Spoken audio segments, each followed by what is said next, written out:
Hey, what's going on, everybody? Welcome back. So today I'm meeting up with Matt Downs again from Trick Tins. If you guys missed the last video of the first part of the John boat build, make sure you click the link down in the description below and go check that out. So first we're going to go over what Matt has done to the boat since the last time I saw him.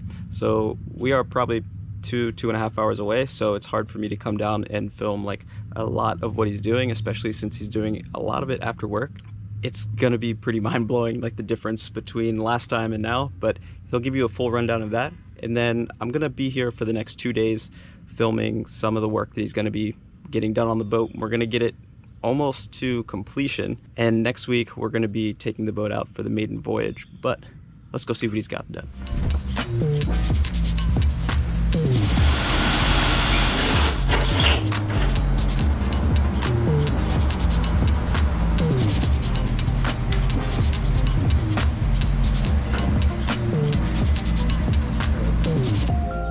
Guys, welcome back. So it's been a lot happening since the last time you saw what we were doing, so we'll give you a little rundown of where we're at.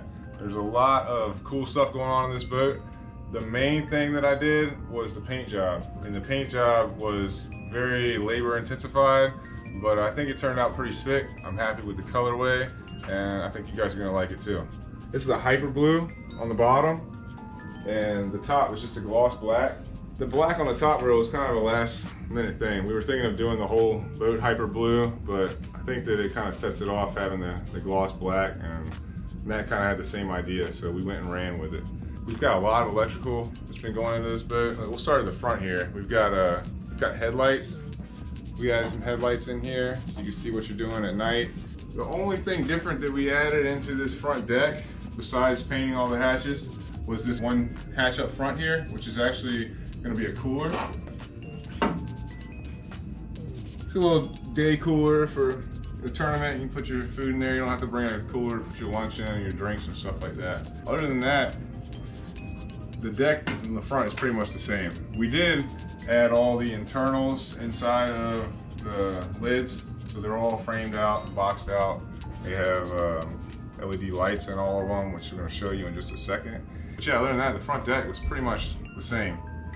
There's one thing I did on the boat I hadn't done before but really wanted to, because I deal with a lot of these well builds and I hate the top rail. It's round, it makes it impossible to put lights on, mount things on. So I actually left the round rail on there, and I took a piece of 1x3 rectangular tubing, 1/8 inch thick. I cut it in a table saw with an aluminum blade, 1.25 inches, and dropped it right over the top rail that's existing on this boat, and then welded it up underneath the sides, front and back, and seamed it together in pieces so that it could keep the same contour that the original rail had on it. So yeah, I'm very happy with the way it turned out. I think it actually changes the whole look of the boat. It makes it a lot more aggressive, and it gives me a place to hide some of my LED lights and mount anything onto. Plus it gives you the ability to step on it and walk up and down the boat if you needed to, tippy toe on the rail as opposed to a round rail.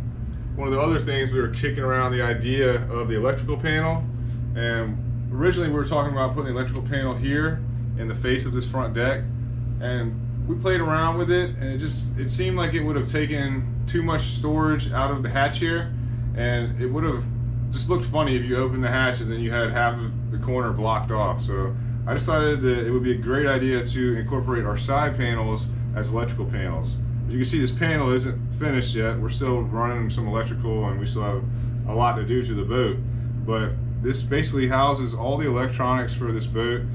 You got a radio, your fuse panel, bilge pump, and then you have all your switches.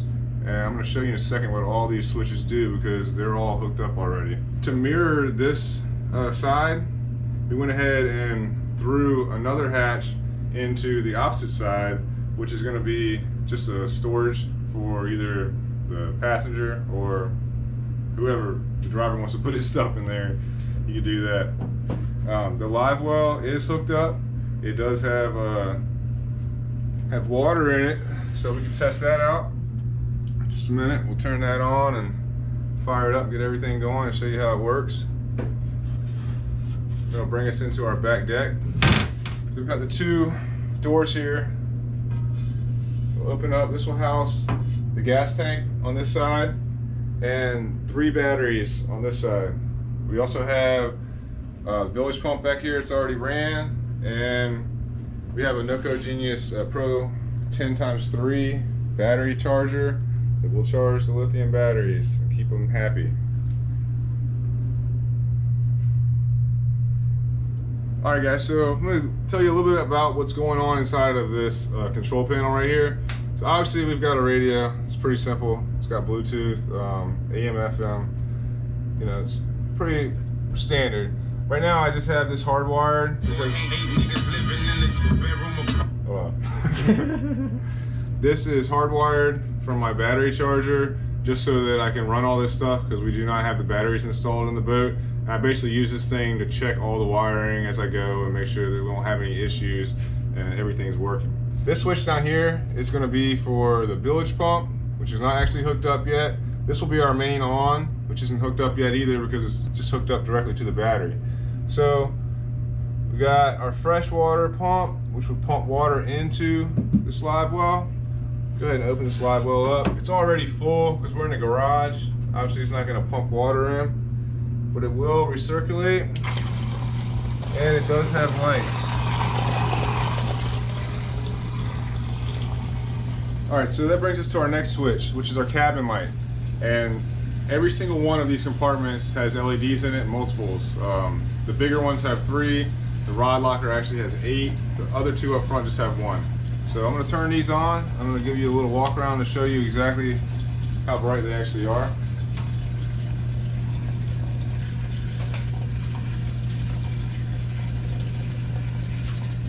We've got 2 storage compartments on this side.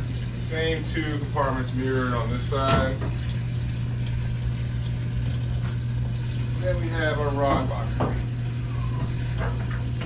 Plenty of light in there so you can get your rods out early morning and get one snagged up. You'll be able to see it pretty easily to get it out of there. And that's all the lights on the front deck. Alright, so the very front forward switch is going to be for the headlights. You got 2 headlights. They're pretty bright. Let's see how bright they are out in the water when we water test it. But I think it'll be all right. I really think it'll be good to have some vision, you know, out in front of the boat so you can see where you're going at night. All right, so that brings us to the 2 switches that, in my opinion, really trick this tin. These are my favorite switches. So this one is for the black light. We have underneath the inside of the interior rail. It's a 16-foot strip light. It runs continuous front to back. Kill this light so you can really see it and get a feel for it. It definitely sets it off, and once the turf is in place, it's really going to look cool. And then the second switch is going to be our exterior lights, which has 16 foot of blue LED strip light on the outside of the boat, and it really accents the blue on the side of the hull. Once we get the decals and stuff on the outside, I think it's really going to set it off, especially when we hit the water. Yeah, so we threw these speakers in here, kind of a last minute deal. I had no idea that they had this many functions, but you can change all these lights and modes, and it's really neat. So I think it really sets it off. And they sound pretty good too.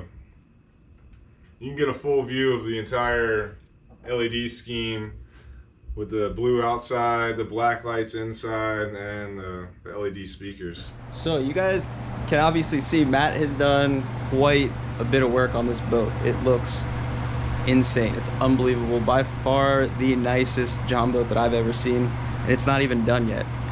What do we got planned for the next 2 days, Matt? What are we going to be doing? Basically, I'm going to try to finish up a little bit of electrical we got. We got the turf that's going to be going in here, which is really cool, by the way. I can't wait to show you guys that. I'm pretty excited about that. We're going to put the batteries in, test the trolling motor, make sure that it's deploying and stowing correctly. We're about to mount this motor on here right now. We're going to put this custom-made jack plate I got right here. I actually made this for another boat, and it didn't work out for that boat, but it's going to work perfect for this boat. I cut this little crescent out of it so that it will sit up a little bit higher, and it's going to put this motor 4 inches offset, and it's going to bring it out of the water about 2.5 inches overall, which is going to put it to where it's going to run pretty quick.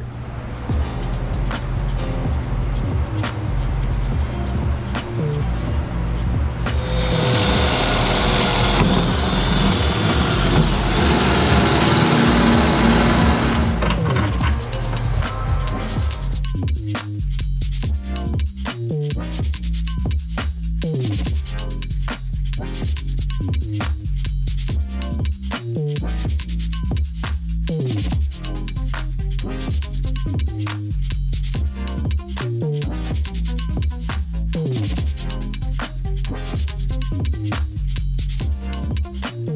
up, guys? So I read a comment on the first video we posted. They were asking about if we put foam in the boat.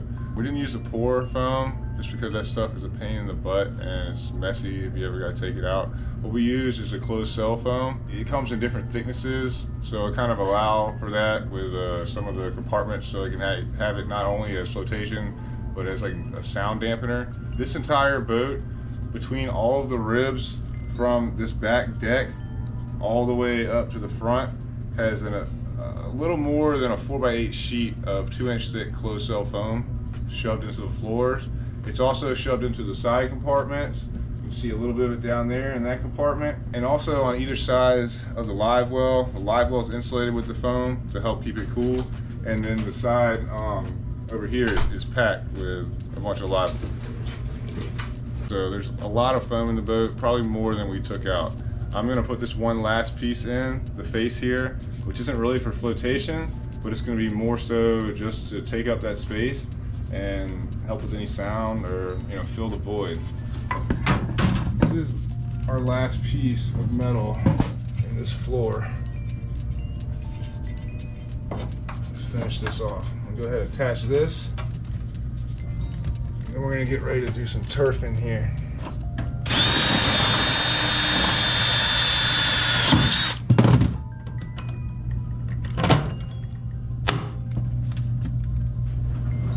Wow. Yeah. So this turf is actually it's called Ortho Deck. I've never installed it before. I've heard a lot of good things about it. These sheets are 45 by I think 80 inches. It's definitely thicker than the turf and the sea deck that I've used or the hydro turf. It seems like it's a little more soft, or like compresses better. I think Ortho Deck was actually invented by a foot doctor. That's why it's called Ortho Deck. It seems to be pretty good quality. I'm really excited to use it. This is a blue, black, and teal 6mm with a brushed finish on it. So what I'm doing is I was just trying to square up the corners. A lot of these rip off the factory, off the coil line, and they're not square on the corners, and you need to make sure that your corners are square before you start cutting, or when you go to drop your piece in, you're gonna have gaps and it's not gonna fit right.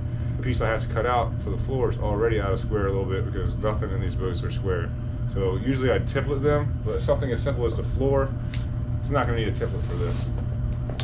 It seems like the edge on this one is pretty good. So usually what I'll do, I'll find the best corner, or I'll cut a square line if I have to get a good square corner to go off of. This corner is in pretty good shape right here. So I've already measured the piece I need. So I'm just gonna mark it off, and then I'll cut through it with a razor blade with a wood backer and a straight edge on top, which I'll show you in just a second. Okay. Which way? That's the front.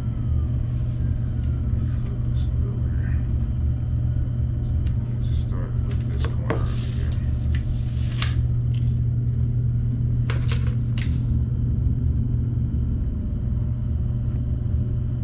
They say measure twice, cut once, so always double check, because these sheets are not cheap.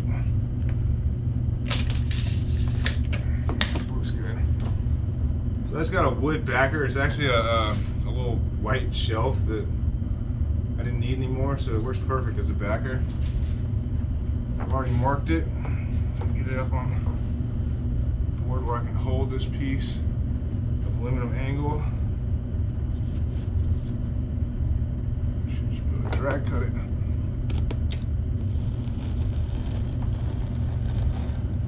Nice and slow with a fresh razor blade.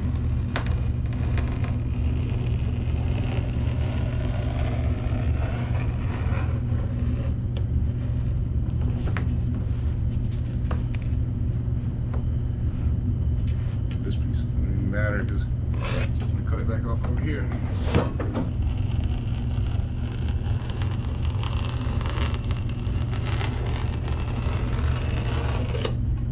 Cuts really well.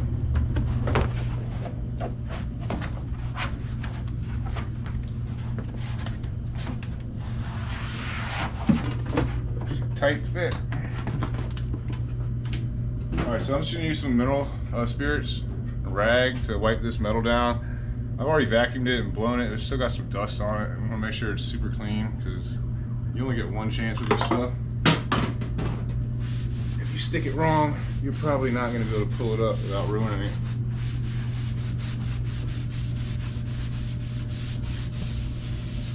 So when I do this turf, start peeling it back about maybe 4 or 5 inches. And this, I will say, the backing paper on this turf is by far superior than any other backing paper I've had. A lot of times it's like peeling a sticker and you'll get half of it and then it'll just tear, and then you got turf stuck to the, or the back paper stuck to the turf, and it's a pain in the butt. So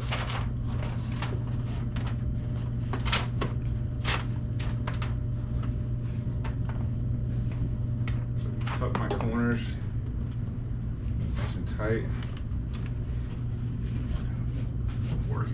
And the stuff stretches.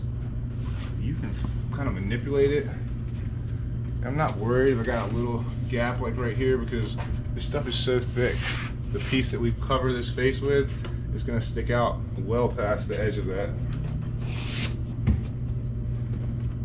Just roll it up a little bit, grab your paper, and do the same thing. They sell this turf, all different turfs, with and without the sticky back. I would highly recommend you use a sticky back. If not, it is very messy, and I mean, you see how easy this is. It just goes right down. You don't have to worry about, you know, glue or any of that crap. It's a little more expensive, but in my opinion, it's well worth the extra money. You don't have the aggravation of the glue.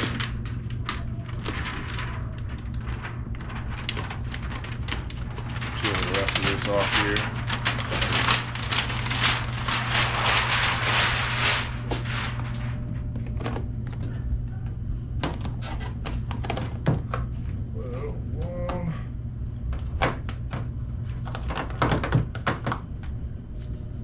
Pull it too hard because you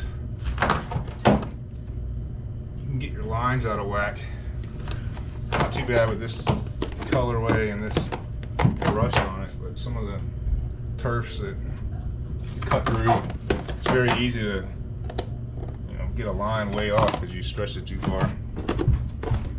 I mean, I'm stretching it as hard as I can right here to get this piece to do what I want it to. It was tight a second ago, but once you take that backer off, it like shrinks up on you without the backer on there. I think the glue somehow shrinks it. It's weird.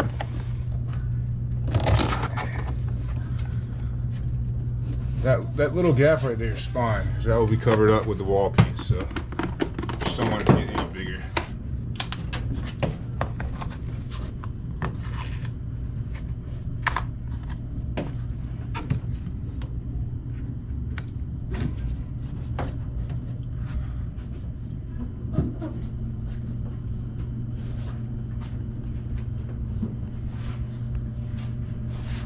Pretty good. Looks really cool with the black on it. Press it down, let it sit, check it. Make sure it's not coming up in any corners and you're good to go. All right. Just gotta do this. I know. We're going to turf the entire interior of this boat. Everything except for the top rail. Obviously we just did the floor and it looks really, really sick in here. So from there, my next step would be to have one piece that starts from the floor and comes up, and as far up as it will go, I'm hoping that it will incorporate all 3 of these hatches, so I can use the cutouts for the hatches for the lid doors, and it will also incorporate these 2. And then I'll have another piece on the opposite side as a mirror image to incorporate the other 2, and then maybe a small triangular piece in the front to finish it out. So you probably got another 2 sheets into the front deck. Same type of deal on the back deck. We'll have a sheet that, you know, starts over here, wraps up and back. We'll probably split a seam somewhere in the center. That way we can have our door cutouts in both of the sheets. We'll probably have a sheet and a half into that. And then the rest of it, we're gonna wrap these side panels, and the compartment doors that are going in there will also be wrapped. So it'll look really cool when it's all done. How long is that gonna take to do? Oh man, if I'm working in this heat, it might never happen. It's like 95 degrees out here and no wind. But yeah, honestly, usually a standard build, it takes me probably about 10 to 15 hours to do the turf. And that's because I make a template out of a ram board, cardboard type deal. It's basically the exact cutout I'm gonna make of the turf that I'm using, except it's just a template, it's a piece of cardboard, and I trace it and cut it out. I've had a lot of luck doing it that way. That's just the way I do it. So it usually takes me about an hour to make one template, and then after I got the template, it takes me another hour to cut the piece out and prep the deck and install it. So with that being said, with this boat having all these hatches and crazy stuff going on, it's easily going to take me 15, maybe 20 hours to do all this turf and get it perfect, but it's going to happen. Well, I got back from Matt's the other day, and he's been sending me quite a few pictures of updates that he's made since I left already. That boat is coming together so quick, and it's looking absolutely phenomenal. I cannot wait to see it. The next time we go see it, it's going to be completely done, so make sure you guys stay tuned. If you're not subscribed to the channel, make sure you hit the subscribe button and be on the lookout for that video of the Jonboat reveal. It's gonna be completely different than what you think it's gonna look like. I mean, I know you guys have basically seen the entire layout of the boat. It's been painted. You're gonna be very surprised, we'll put it that way. It's gonna look completely different, and then obviously it's gonna have all of the foam on there, the electronics, and maybe some really cool decals that are just gonna set this thing off. But I mean, hands down to Matt Downs, he is the man. It's like insane to watch him work. As far as like the technical build goes and then the creative side of things, it's really unbelievable to watch him. It's honestly like an art. I mean, there is no way that I could come up with half the things that are on that boat, and that just goes to show his passion for building and the skill that he has to back it up. It's very cool working with him. It's been a pleasure, and I cannot wait to get out on that boat and start using it. Also, make sure you click the links down in the description below. Go check out PW-Marine. That's Matt's website where he sells a bunch of hatches. You can buy the electrical drop-in hatch. He's going to be selling jack plates on there, and then who knows what else will be available down the road. Obviously, you can always get in contact with him over on his Facebook page or Instagram too, as far as Jonboat builds go. But I'm sure he's going to be very, very busy, so make sure you do it soon. I really hope you guys enjoyed this video. Again, don't forget to hit that subscribe button for me. We'll see you on the next one.